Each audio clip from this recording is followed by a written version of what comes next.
Good morning mga kaidol. Labas tayo guys. Tingnan natin kalimutan guys. Sabi nila may bagyo.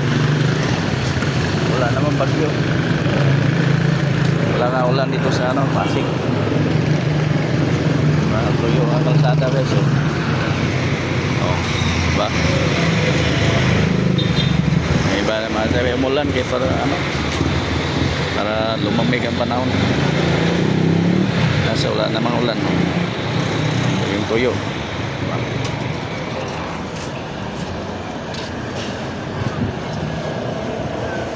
Mayong buntag sa tanan natin mga kaidol. Luzon, Visayas, Mindanao.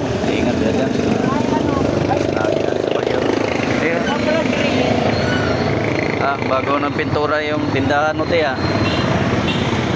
Talaga pinapintab mo na yung tindahan mo.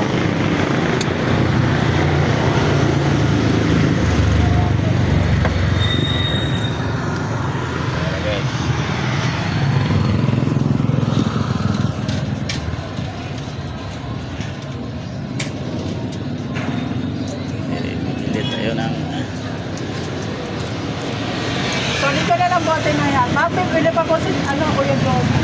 Oo. Ay pala. Sige ma'am. Dito na ako. Sige ma'am.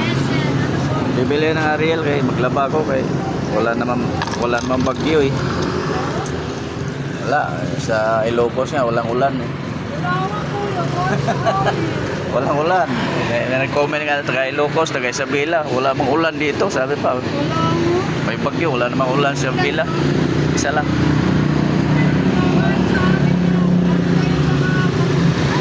Oh, sabi pa nga, nakamatay na yung tanim namin, wala nang ulan dito. Sana may ulan naman, may bagyo para may ulan. Wala.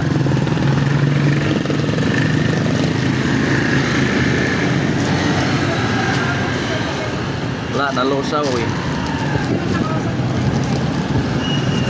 Nag-comment yun sa balita, sa Pag-asa. Taga Ilocos dito sa amin, sa Ilocos, sa Pila, wala nang ulan dito. Ang init-init. Kanina may nagulan eh.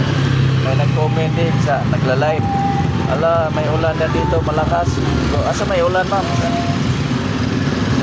Sinan yata kanila. Dito sa amin, Pasig, wala namang ulan. Tuyo-tuyo ngayon kalsada eh. Ha? Taka nga sila. Tama din. Ito guys. Wala tayo kay salamat po ta. Walang bagyo. Para walang masira ang mga ari-arian. Nang normal lang na ulan ba? Para ba? Lumamig ng panahon. Diba? Okay, thank you mga kaidol. Update na sa panahon ngayon. Maliwanag dito. Wala namang bagyo. Maliwanag dito sa Pasig. Guys, ingat, bye bye.